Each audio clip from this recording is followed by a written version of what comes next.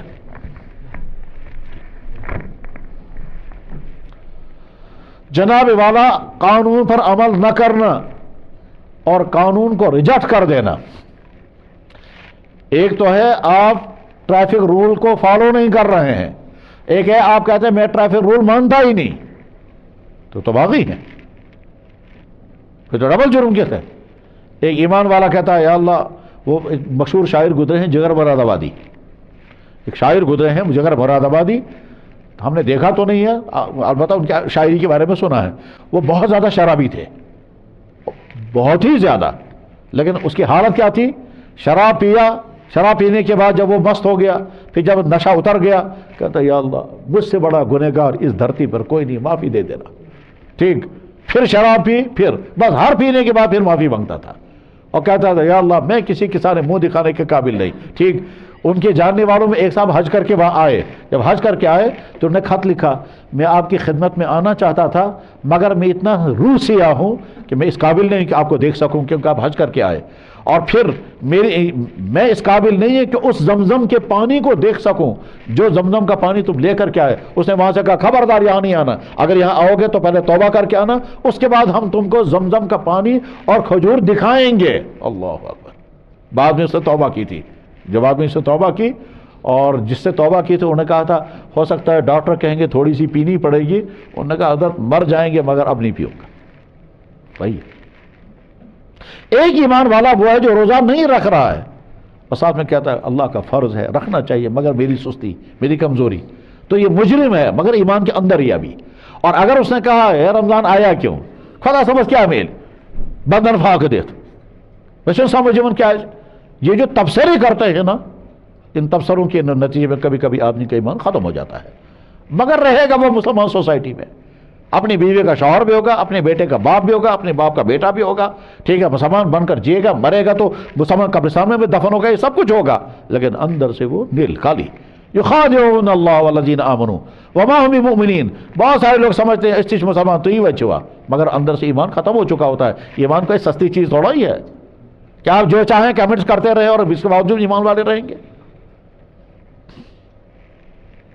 امام صاحب نے مجھے فون کیا یہیں شہر سے، کہنے لگا جناب میں دعا کر رہا تھا، حمام سے ایک آدمی نے کھڑے ہو کر کہا ہے امام صاحب کہہ چکی میں دعا کر رہا ہوں، یا کو خدا سوچو بوزان. میں نے کہا ان سے کہو ایمان ختم ہو گیا. جب سیلاب آیا تو یہاں قریب میں ایک شخص نے کیا کہا، خدا صاحب یہ لمبا سے کنٹرول ہی روتی تل کیا چکنے استعفی دیوا وما قدر اللہ حق قدری. اللہ کے بارے میں تبصرے اس طرح سے کرنا اور اس طرح سے کمنٹ پاس کرنا، چونکہ اللہ کو پہچانا نہیں تم نے، اور جس وقت اللہ اپنی طاقت کے ساتھ آ گیا پھر دیکھیں گے، پھر فرعون کو کیسے نچایا اور نمرود کو کیسے نچایا اور قوموں کو کیسے فنا کیا. اور وہی اللہ ہے کہ رات شام کو تھے ارب پتی ہالی ووڈ، صبح کو بھیک منگوایا، صبح کو سڑکوں پر پھر رہے تھے، 2 دن پہلے قلبوں میں ناچ رہے تھے، اگلے دن آنسو بہا رہے تھے. اللہ ایک ہی جھٹکے میں کہاں پہنچا دیتا ہے. ساری دنیا کہہ رہی تھی ایک وائرس نکال دیا سارے کونوں میں پھنس گئے، کوئی باہر ہی نہیں آنے لگا، پھر سنسان کر دی ساری دنیا کو. اللہ کی طاقت یہ ہے. تو میرے بھائی رمضان آیا، وہ بھائی جو روزہ نہیں رکھتے ہیں ان کے لیے حکم ہے روزہ رکھیں، اور وہ بھائی جو روزہ رکھتے ہیں بہت مبارک، ان کے لیے حکم ہے کہ اپنی روزے کی حفاظت کریں، روزے کو خراب نہ کریں، روزے کو برباد نہ کریں. اپنی آنکھوں کا کنٹرول، اپنی زبان کا کنٹرول، اپنی رمضان تو وہ نعمت ہے. جناب رسول اللہ صلی اللہ علیہ وسلم کا مبارک ارشاد، جبریل نے دعا کی یا اللہ جس نے رمضان پایا پھر بھی اپنی مغفرت نہ کرا سکا وہ برباد ہو جائے. اللہ کے نبی فرمایا برباد ہو جائے. کہا تھا مجھے میرے نبی نے چھڑوایا. علامہ نے واقعہ سنایا تھا، ایک صاحب تھے جن کا نام تھا کنیا لال گابا. علامہ اقبال سے ملاقاتیں ان کی ہوئی ہیں. پھر اس کو جھوٹے مقدمے میں جیل میں ڈالا گیا تھا لاہور میں، اور چھوٹنے کے حالات نہیں تھے، اور اتنی بڑی ڈیمانڈ ہو رہی تھی کورٹ کی طرف سے پیسوں کی جتنا پیسہ وہ ادا نہیں کر سکتے تھے. پھر اللہ نے نظام چلایا. جناب رسول اللہ صلی اللہ علیہ وسلم خواب میں تشریف لائے ایک انسان کے جو لاہور کے کسی گاؤں میں رہتے تھے. اس شخص کا نام تھا ملک سردار علی. اس کو حضور نے فرمایا کہ میرا ایک پیارا خالد لطیف جیل میں بند ہے, اس نے میرے متعلق کتاب لکھی ہے, مجھے کتاب بہت پسند ہے, خبردار سستی مت کرنا, صبح اٹھتے ہی پیسوں کا انتظام کرو, اس کو جیل سے رہا کراؤ. چنانچہ ملک سردار علی صبح اٹھے. وہ چونکہ لینڈ لارڈ تھے, نیک انسان تھے, پراپرٹیاں بیچی, زمینیں بیچی, فیکٹریاں بیچی, گاڑیاں, اس زمانے میں گاڑی تو ایک آدھی ہوتی تھی, جو ذیلدار قسم کے جاگیردار لوگ ہوتے انہیں کے پاس ہوتی تھی گاڑیاں, باقی ان کے پاس تو نہیں تھی. 1947 سے بہت پہلے کی بات ہے. چنانچہ وہ کورٹ پہ پہنچے, ضمانت دی اور کے الگابا چھوڑ کر کے باہر آ گئے. چھوڑ کر باہر آ گئے تو لاہور کی جامع مسجد میں تقریر کرتے ہوئے انہوں نے کہا تھا مجھے میرے نبی نے چھڑوایا. کبھی کبھی لوگ سوال کرتے ہیں ہم درود پڑھتے ہیں نا حضور پر, تو حضور درود پڑھتے تھے وہ کس پر پڑھتے تھے؟ تو جواب ہے محمد رضا کی دو ذاتیں ہیں, محمد ابن عبداللہ اور محمد الرسول اللہ. محمد ابن عبداللہ محمد الرسول اللہ پر درود پڑھتا ہے. انسان کی خامیوں میں سے ایک عجیب تر خامی یہ ہے کہ جو نعمت اسے حاصل ہوتی ہے اس نعمت کا اسے اکثر احساس نہیں ہوتا, لیکن جب وہ چھن جاتی ہے تب اس کا احساس ہوتا ہے. بعض لوگ اس پہ مستثنا بھی ہیں, لیکن اکثر کا حال یہی ہے کہ موجود نعمت, حاصل شدہ نعمت کی عظمت کا, نعمت ہونے کا احساس نہیں ہوتا تب تک جب تک وہ نعمت ہے, اور جب نعمت چھن جاتی ہے تب احساس ہوتا ہے یہ بھی تو کوئی نعمت تھی. اور جب نعمت کا احساس نہیں ہوتا تو اس نعمت کی قدر بھی نہیں ہوتی, اس نعمت کے تقاضوں کو بھی نہیں آدمی جانتا, اس نعمت کے بچانے کی فکر بھی نہیں کرتا, اور اس نعمت کے لیے آگے کیا کرنا چاہیے وہ بھی نہیں, کیونکہ جب نعمت کا احساس ہی نہیں ہے. یہ وہ حقیقت ہے کہ جس حقیقت کا اللہ جل شانہ بھی قرآن کریم میں گلے کے انداز میں اظہار فرماتے ہیں. گلہ فرماتے ہیں قلیل من عبادی الشکور, میرے بندوں میں بہت کم ہیں جو میرا شکر ادا کرتے ہیں. فرمایا ان الانسان لربہ لکنود, انسان کتنا ناشکرا ہے. پھر فرمایا قلیلا ما تشکرون, تم بہت کم شکر گزار ہو. اور کہیں یہ بھی فرمایا یا ایھا الناس اذکروا نعمت اللہ, اے انسانوں سوچو میں نے دیا کیا کیا ہے تمہیں. اور ایک جگہ تو ایمان والوں کو فرمایا یا ایھا الذین آمنوا اذکروا نعمت اللہ علیکم, اے ایمان والوں تم سوچو میں نے تمہیں کیا کیا دیا ہے, خاص طور پر ایمان. فرمایا وما بکم من نعمت فمن اللہ, تمہارے پاس جو بھی نعمت ہے وہ میری دی ہوئی ہے. ایک جگہ فرمایا افلا تشکرون, تم شکر بھی نہیں کرتے ہو. غرض یہ کہ انسان کی خامیوں میں سے ایک بڑی خامی یہ ہے کہ انسان موجود نعمت کا احساس نہیں کرتا. اس نقطے کو واضح کرنے کے لیے میں اور عرض کرتا ہوں,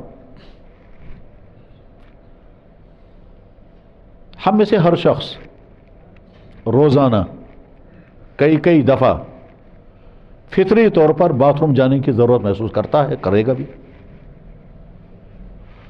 اور باتھ روم جاتے ہوئے کبھی وقت لگتا ہے 10 منٹ, آدھا گھنٹہ, کبھی گھنٹہ بھی لگتا ہے.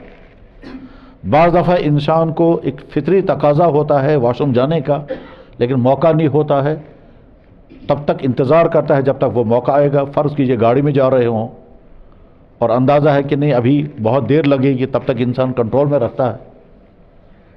اس میں کبھی گھنٹے بھر بھی لگ جاتے ہیں, بعض دفعہ 2-4 گھنٹے بھی لگ جاتے ہیں. اس پورے ٹائم میں یہ جو اپنے فطری تقاضے کو روک کر رکھا اس نے, یہ روک کر رکھنے کا سسٹم جو اللہ نے دیا ہے یہ بہت بڑی نعمت ہے. لیکن سمجھ میں تب آئے گا جب یہ چھن جائے گا, اور اس وقت انسان کہیں جانے کے قابل بھی نہیں رہتا کہ جناب میں کہیں جاتا مگر جا نہیں سکتا. کیوں؟ پیشاب ان کنٹرول. مجھے یاد ہے یہیں کشمیر کے ایک بڑے تعلیم یافتہ شخص, بہت اونچی ڈگری, پی ایچ ڈی اسکالر تھے, شاعری بھی کرتے تھے, 4 زبانوں میں شاعری انہوں نے کی ہے, یہاں کے اونچے خاندان کے تھے. میں ایک دفعہ ان کے پاس گیا عیادت کرنے کے لیے. میں نے پوچھا کیسے مزاج ہے؟ کہنے لگے کیا بتاؤں, کس مصیبت میں پھنس گیا. میں نے کہا کیا ہوا؟ کہنے لگا پیشاب قابو میں نہیں ہے۔ میں نے کہا پھر؟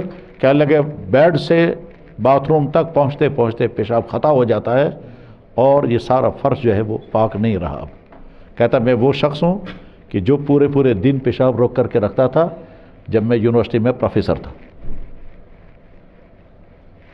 یہ ایک مثال ہے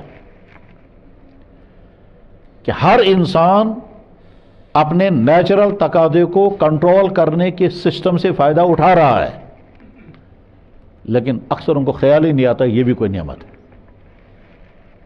اور سمجھ میں تب آئے گا کہ جب یہ چھن جائے گی۔ تو ایک شخص نے مجھ سے کہا، کہنے لگا بچپن میں تو ڈائپر نہیں لگایا تھا، بڑھاپے میں ڈائپر لگانا پڑا، تب پتہ چلا کہاں پہنچے۔ یہاں پہنچ کر کے یہ بات بھی سمجھ سکتے ہیں کہ جناب رسول اللہ صلی اللہ علیہ وسلم جب پیشاب مبارک کی ضرورت پورا کر کے باہر آتے تھے تو آپ پڑھتے تھے غفرانک۔ یہ حدیث کی تمام کتابوں میں ہے۔ آپ میں سے اکثر لوگوں کو یاد ہوگا کہ واش روم جائیں گے تو پڑھیں گے اللہم انی اعوذ بک من الخبث والخبائث، اور جب واپس آئیں گے تو پڑھیں گے غفرانک الحمدللہ الذی اذھب عنی الاذان وعافانی۔ غفرانک اس کا ترجمہ ہے یا اللہ مجھے معافی دے دیجئے، اس کا ترجمہ یہی ہے۔ تو فوراً سوال پیدا ہوتا ہے کہ واش روم جانے کی ضرورت، چاہے وہ چھوٹا پیشاب ہو یا بڑا پیشاب، ایک نیچرل ضرورت ہے، اور اللہ نے یہ ضرورت انسانوں کے ساتھ رکھی ہے۔ یہ ضرورت کو پورا کرنا کوئی گناہ نہیں ہے، تو اللہ کے نبی علیہ السلام نے اس پر غفرانک کیوں پڑھا؟ اس پر تو کہیں گناہ ہے نہیں، اور اگر گناہ ہوگا تو ہم سے ہوتا ہوگا، وہ تو گناہوں سے معصوم تھے۔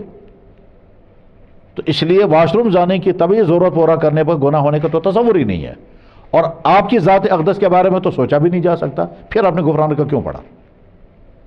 تو جہاں پر یہ حدیث آتی ہے، حدیث کی جو بڑی کتابیں ہیں، جیسے حدیث کی بڑی کتاب ہے ترمذی شریف، یہ امام بخاری کے شاگرد تھے امام ترمذی۔ امام بخاری کا نام ہے محمد ابن اسماعیل، اس امام ترمذی کا نام ہے محمد ابن عیسیٰ۔ امام بخاری بخارا کے تھے، امام ترمذی ترمذ کے تھے، دونوں شہر ازبکستان میں ہیں۔ میں نے بخارا کے لوگوں کو بھی دیکھا ہے اور ترمذ کے لوگوں کو بھی دیکھا ہے، ان سے بھی باتیں ہوئی ہیں۔ ترمذ کے لوگوں سے میں نے پوچھا ترمذ کہا لگا ترمذ، میں نے کہا امام ترمذی کہا لگا امام ترمذی وہیں کے تھے۔ تو امام ترمذی ایک امام گزرے ہیں محدث، وہ امام بخاری کے شاگرد تھے، انہوں نے کتاب لکھی ہے جامع ترمذی، اس میں یہ حدیث موجود ہے کہ اللہ کے نبی علیہ السلام جب تشریف لاتے تھے باہر تو آپ پڑھتے تھے غفرانک کا۔ اس کا ترجمہ ہے یا اللہ مجھے معافی دے دیجئے۔ تب سوال پیدا ہوتا معافی کس چیز کی مانگی جا رہی ہے؟ تو جوابات بہت سارے ہیں، ان بہت سارے جوابات میں سے ایک والا جواب میں عرض کرتا ہوں۔ اللہ کے نبی علیہ السلام یہ تصور دے رہے ہیں کہ پیشاب کی ضرورت پورا کرتے وقت، پیدا کرتے ہوئے میں نے اللہ کی جتنی نعمتوں کو استعمال کر لیا، ان ساری نعمتوں کو میں شکر نہیں کر سکتا، یا اللہ میں اس کی معافی چاہتا ہوں۔ تب سوال یہ وہ کیا ضرورت کا جواب، پیشاب کا آنا یہ اللہ کا احسان ہے، خدا نخواستہ بند ہو جائے تو مصیبت۔ پیشاب آیا اور کنٹرول میں رہا، ان کنٹرول نہیں ہوا، یہ اللہ کی مہربانی ہے، خدا نخواستہ ان کنٹرول ہو جائے۔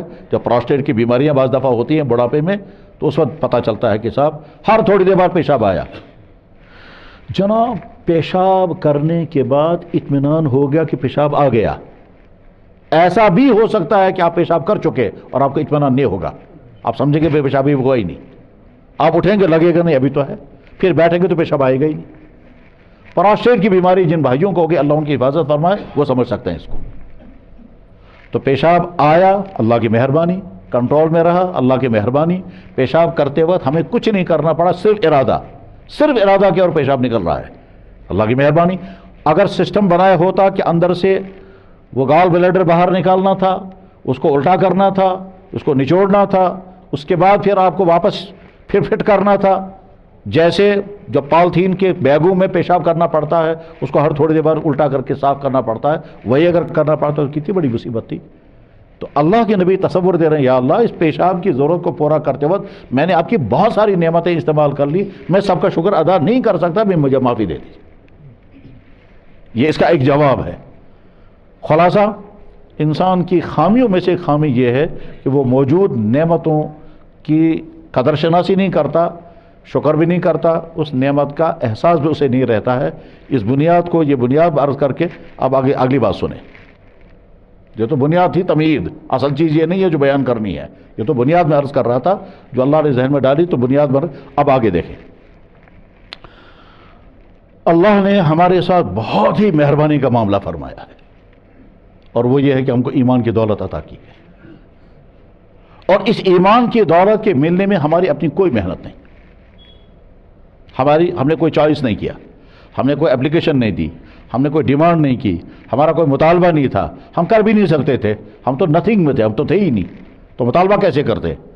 ہم ایک زمانہ تھا کہ ہمارے جسم کا ایک پارٹ ہماری ماں کے جسم میں تھا ایگ کی شکل میں، اور دوسرا پارٹ باپ کے بیگ میں تھا سپرم کی شکل میں، وہ بھی تب جب وہ بنے، اور جب وہ بنے نہیں تو پھر وہاں بھی نہیں تھے، اس سے پہلے کہیں اور تھے۔ تو ہم کہاں مطالبہ کرتے یا اللہ ہم دنیا میں آنے والے ہیں، آپ ہم کو ایمان والے کے گھر میں پیدا کر دیجیے گا، کسی کافر کے گھر میں نہیں۔ اللہ نے یہی فیصلہ فرمایا کہ بے شماروں کو میں کافر کے گھر میں پیدا کروں گا، کچھ کو میں ایمان والے کے گھر میں پیدا کروں گا۔ آپ میں سے جو پڑھے لکھے حضرات ہوں گے یا جن کا اس طرح کے تعلق ہوگا وہ جانتے ہوں گے کہ غیر مسلموں کی طرف سے ایک اعتراض ہمیشہ یہ بھی آتا ہے کیا کہ اللہ نے ہم کو کافر گھر میں پیدا کیا، ہمارا کیا قصور ہے؟ ٹھیک لگا کہ بیٹھیں، آرام سے بیٹھیں۔ اللہ نے اگر ہم کو غیر مسلم کے گھر میں پیدا کیا تو ہمارا کیا قصور ہے؟ آپ کو مسلمان کے گھر میں پیدا کیا، آپ مسلمان بن گئے، ہم کو بھی مسلمان کے گھر میں پیدا کیا ہوتا تو ہم بھی مسلمان ہوتے۔ ان کو کیا جواب دیں گے یہ الگ مسئلہ ہے، ان سے بحث نہیں، لیکن ہمیں اپنی جگہ یہ سوچنا چاہیے کہ اگر ہم کو بھی اللہ نے اسی گھر میں پیدا کیا ہوتا تو ہم کہاں ہوتے آج؟ کم سے کم موجودہ حالت میں نہیں ہوتے، نہ ہمارا یہ نام ہوتا، نہ ہماری شکلیں ہوتی، نہ ہماری یہ سوچ ہوتی، نہ ہماری یہ تھنکنگ ہوتی، نہ ہماری امیدیں ہوتی، نہ ہماری زبان پر اللہ کا نام ہوتا، نہ ہم یہ کہتے ہمارا دین اسلام ہے، نہ اس طرح سے مسجد میں آتے، نہ مرنے کے بعد قبرستان میں دفن ہوتے، سب دوسرے کچھ اور ہوتا۔ پیدا ہونے سے لے کر کے مرنے تک جو کچھ ہمارا سسٹم یہ سارا تب ہے کہ ہم ایمان والے بن کر آئے دنیا میں۔ اگر کسی اور گھر میں پیدا ہوئے ہوتے تو ہو سکتا ہے کچھ ایسی چیز منہ میں ڈالی گئی ہوتی جس کا آج ہم نام لینا بھی پسند نہیں کرتے، کیونکہ میں ایسے انسانوں کو جانتا ہوں جنہوں نے مجھے خود کہا کہ ہمارے ہاں جب بچہ پیدا ہوتا ہے تو ہم اس کو فلاں جانور کا پیشاب اس کے منہ میں ڈالتے ہیں، مجھ سے خود کہا، کیونکہ وہ ہمارے پڑوسی، میں رہا ہوں ان کے ساتھ۔ ہمارے ہاں جب بچہ پیدا ہوتا ہے تو ہم سب سے پہلے اذان پڑھتے ہیں، تو اذان اس لیے پڑھی گئی کیونکہ مسلمان کے گھر میں پیدا ہوئے۔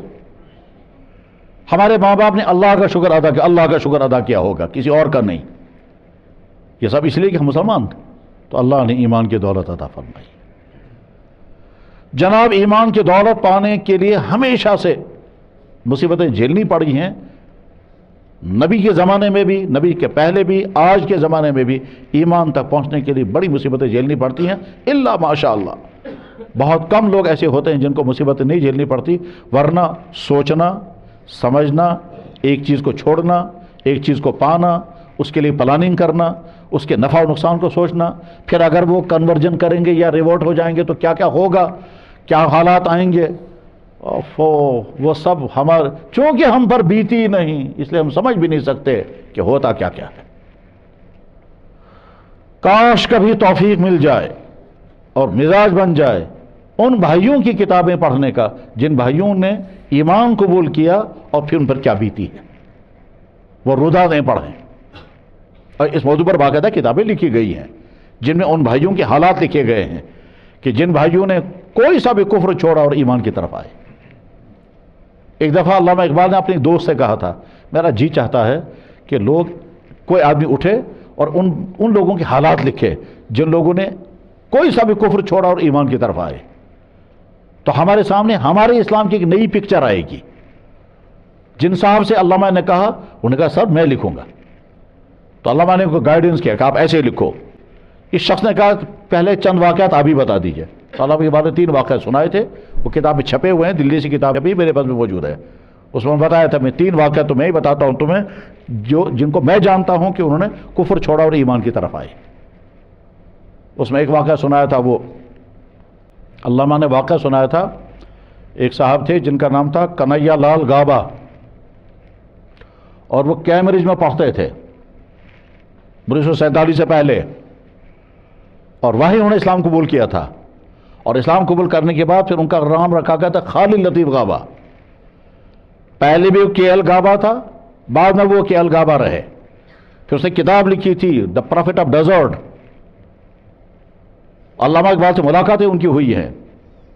پھر اس کو جھوٹے مقدمے میں جیل میں ڈالا گیا تھا لاہور میں، اور چھوٹنے کے حالات نہیں تھے، اور اتنی بڑی ڈیمانڈ ہو رہی تھی کورٹ کی طرف سے پیسوں کی، جتنا پیسہ وہ ادا نہیں کر سکتے تھے۔ پھر اللہ نے نظام چلایا۔ جناب رسول اللہ صلی اللہ علیہ وسلم خواب میں تشریف لائے ایک انسان کے جو لاہور کے کسی گاؤں میں رہتے تھے، اس شخص کا نام تھا ملک سردار علی۔ اس کو حضور نے فرمایا کہ میرا ایک پیارا خالد لطیف جیل میں بند ہے، اس نے میرے متعلق کتاب لکھی ہے، مجھے کتاب بہت پسند ہے، خبردار سستی مت کرنا، صبح اٹھتے ہی پیسوں کا انتظام کرو، اس کو جیل سے رہا کراؤ۔ چنانچہ ملک سردار علی صبح اٹھے، وہ چونکہ لینڈ لارڈ تھے، نیک انسان تھے، پراپرٹیاں بیچی، زمینیں بیچی، فیکٹریاں بیچی، گاڑیاں، اس زمانے میں گاڑی تو ایک آدھی ہوتی تھی، جو ذیلدار قسم کے جاگیردار لوگ ہوتے انہیں کے پاس ہوتی تھی گاڑیاں، باقیوں کے پاس تو نہیں تھی۔ 1947 سے بہت پہلے کی بات ہے۔ چنانچہ وہ کورٹ میں پہنچے، ضمانت دی، اور کے ایل غابہ چھوڑ کر کے باہر آ گئے۔ چھوڑ کر باہر آ گئے تو لاہور کی جامع مسجد میں تقریر کرتے ہوئے انہوں نے کہا تھا مجھے میرے نبی نے چھڑوایا۔ تو ایسے بھائیوں کے حالات پڑھنے چاہیے کہ کفر چھوڑ کر ایمان کی طرف آتے ہوئے کیا کیا مصائب جھیلنے پڑے، کن کن مشکلات کا سامنا۔ اس شخص کو بھی بڑی مشکلات کا سامنا کرنا پڑا ہے بمبئی میں، مجھے وہ تفصیل نہیں بتانی ہے، یہ تو بیچ میں بات آ گئی۔ اللہ نے ہم سے کوئی امتحان نہیں لیا، اللہ نے ہم سے کوئی مصیبت برداشت نہیں کروائی، کیونکہ ایمان والے کے گھر میں پیدا کیا۔ اب ہم سوچیں ذرا سا، کیا ہمیں اس نعمت کے ملنے پر جو احساس ہونا چاہیے شکر کا، جو احساس ہونا چاہیے اللہ کی عطا کا، ویسا ہے؟ شاید نہیں، شاید نہیں ہے، ہونا چاہیے کہ یا اللہ اگر کسی کفر کے گھر میں پیدا کیا ہوتا تو شاید ہم اپنے بارے میں گارنٹی نہیں دے سکتے کہ ہم اس میں سے اپنے آپ کو نکال کر یہاں لے آتے۔ جیسے بے شمار انسان اسی کفر کی زندگی گزار رہے ہیں، ان کی خوشیاں ان کو سوچنے نہیں دیتی۔ دنیا میں کچھ چیزیں ایسی ہیں کہ جو بہت کچھ سوچنے نہیں دیتی، جیسے عہدہ، جیسے کرسی، جیسا پیسہ، جیسا سٹیٹس، یہ سوچنے نہیں دیتا انسان کو کہ میرے اندر کمیاں کیا کیا ہیں۔ ہمارے بے شمار بھائی مسلمان دفتروں میں اونچے عہدوں پر ہیں، وہ عہدہ، وہ کرسی نہیں سوچنے دیتی کہ صاحب کے اندر کمیاں کیا کیا ہیں۔ ان میں ایسا بھی ہیں، ایسے بھی بھائی ہو سکتے ہیں کہ جن کو وضو بھی نہیں آتا، لیکن چونکہ وہ کرسی پر ہیں، وہ کرسی سوچنے نہیں دیتی اپنی کمیوں کو، اور جب ریٹائر ہو کر کے زمین پر آتا ہے تب سوچتا ہے اب میں کہاں ہوں، تب کبھی کبھی خیال آتا ہے میں تو کچھ بھی نہیں، لیکن تب تک آدمی، چیزیں انسانوں کو دھوکے میں رکھتی ہے، ڈگریاں انسانوں کو دھوکے میں رکھتی ہے۔ جناب میں نے ڈبل ڈگری کی ہے، ٹھیک ہے بہت اچھی بات ہے ڈگری آپ کی ہے، لیکن اس کے ساتھ ساتھ آپ یہ بھی تو دیکھیں آپ مسلمان ہیں، اسلام کی کتنی معلومات ہیں، آپ دیکھیں گے۔ میرے بھائی بس کیا ہمیں احساس ہے؟ اگر ہے تو بہت الحمدللہ، اور اگر احساس نہیں تو احساس پیدا کرنا چاہیے، اور کبھی تنہائی میں بیٹھ کر سوچنا چاہیے کہ یا اللہ اگر آپ نے مجھے کسی کفر کے گھر میں پیدا کیا ہوتا تو میں کہاں ہوتا آج۔ جب کسی کو جب ایکسیڈنٹ ہو جائے تو فوراً سوچے، آپ بھی زندگی بھر گاڑیوں میں چلتے رہے، اپنی گاڑی میں یا کسی اور کی گاڑی، آپ کا بھی ہو سکتا ہے، لیکن انسان کیا کہتا ہے مجھے نہیں ہو سکتا، میرا نہیں ہو سکتا۔ کیوں نہیں ہو سکتا؟ جس کا ہوا وہ آپ سے زیادہ ماہر تھا، تو جیسا اس کا ہو سکتا ہے کہ جناب آگ لگ گئی گھر جل گیا، ہمارا نہیں ہو سکتا۔ کیوں نہیں ہو سکتا؟ جیسے ان کا جل گیا ایسے آپ کا بھی جل سکتا ہے۔ یہ نادانی چھوڑ دینی چاہیے کہ صاحب اس کے ساتھ ہوا میرے ساتھ نہیں ہو سکتا ہے، نہیں، اس کے ساتھ ہوا ہمارے ساتھ بھی ہو سکتا ہے۔ ہم سے زیادہ ماہر ڈرائیور سے ایکسیڈنٹ ہو سکتا ہے، ہم سے زیادہ ماہر ڈاکٹر سے غلط ڈائگنوزنگ ہو سکتی ہے، ہم سے زیادہ ماہر انجینئر سے غلط ڈیسیژن ہو سکتا ہے، ہم سے زیادہ بڑے عالم کی غلطی ہو سکتی ہے، ہم سے زیادہ پڑھے لکھے انسان نے غلط فیصلہ کیا، ایسا ہو سکتا ہے، ہوتا ہے۔ اسٹوڈنٹ استاد کو کہتا ہے سر غلطی ہو گئی، آپ کا غلط ہو گیا۔ امام بخاری رحمہ اللہ تعالیٰ جب چھوٹے بچے تھے اور حدیث پڑھنے کے لیے آئے تو انہیں کھٹ سے کہا حضرت آپ کی حدیث غلط ہو گئی، انہوں نے کہا چھوٹے سا بچہ ہے، کیا مجھے کہتے ہو حدیث غلط ہو گئی؟ تم کیسے کہہ سکتے ہو؟ کہنے لگا حضرت آپ کتاب میں دیکھ لیں۔ انہوں نے کہا چھوٹا سا بچہ تم مجھے کیا کہو گے میری حدیث غلط ہو گئی؟ کہنے لگا سر حضرت کتاب میں دیکھ لیں، آپ کتاب میں جا کے دیکھ لیجئے کیا ہے۔ تو انہوں نے ران کہا چپ بیٹھو۔ امام بخاری چھوٹا بچہ تھا، خاموش بیٹھے۔ اگلے دن بولا بے کہاں گیا وہ بچہ؟ جی۔ کہنے لگا تم صحیح کہتے تھے، کتاب میں وہی لکھا جو تم بتا رہے تھے۔ شاگرد نے استاد تو غلطی ہو سکتی ہے۔ میرے بھائی اللہ نے ہم کو ایمان کی دولت عطا فرمائی، مزاج بنائیں، کبھی تنہائی میں بیٹھ کر کے اللہ کے بارگاہ میں شکر ادا کریں، اور بہت خوش ہوتے ہیں اللہ تعالیٰ شانو جب بندہ کہتا ہے یا اللہ آپ کا شکر۔ فرمایا لئن شکرتم لازیدنکم، اگر تم شکر ادا کرو گے میں اور عطا کروں گا۔ مزاج بنائیں شکر کا پیدا کرنے کا۔ جناب جو ہے اگر نہ ہوتا تو کیا ہوتا؟ جو ہے اگر نہ ہوتا تو کیا ہوتا؟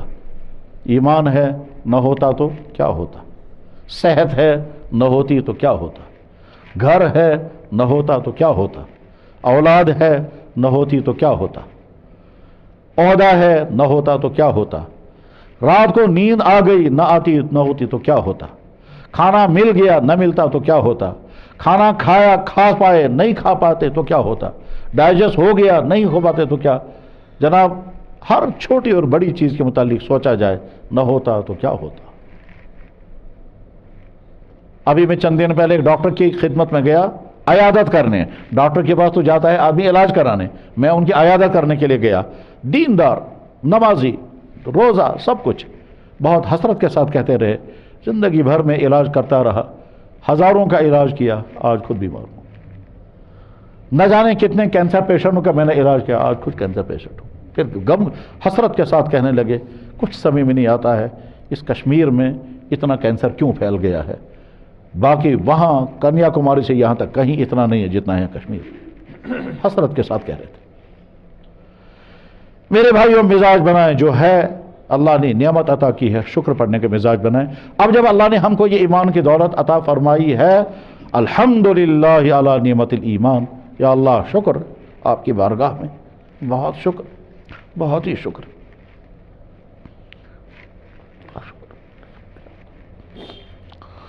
اللہ اکبر۔ قرآن کریم میں اللہ تعالیٰ فرماتے ہیں جو ایمان والے نہیں ہیں، چاہے وہ کسی بھی طبقے کے ہو، کسی بھی عہدے کے ہوں، کسی بھی مقام کے ہوں، اللہ فرماتے ہیں بدترین مخلوق۔ فرعون کو بتایا گیا کہ ایک بچہ پیدا ہونے والا اس کا نام موسیٰ ہے، وہ آپ کے لیے زوال ہوگا۔ فرعون نے کہا کہاں پیدا ہوگا؟ کہا گیا بنی اسرائیل کی قوم میں۔ فرعون نے آرڈر نکالا بنی اسرائیل کی قوم میں آج کے بعد جو بھی بچہ پیدا ہو جائے مار دو۔ تو بچہ مار مہم شروع، ہر گھر کی نگرانی، جس گھر میں کوئی عورت پریگننسی میں ہے نگرانی چل رہی ہے، بچہ پیدا ہوگا، لڑکا ہے تو مار دو، لڑکی ہے تو چھوڑ دو۔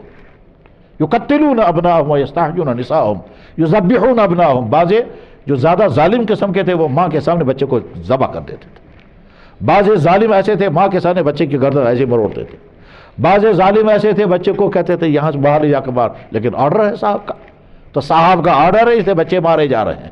اسی بیچ میں موسیٰ علیہ السلام آ گئے دنیا میں۔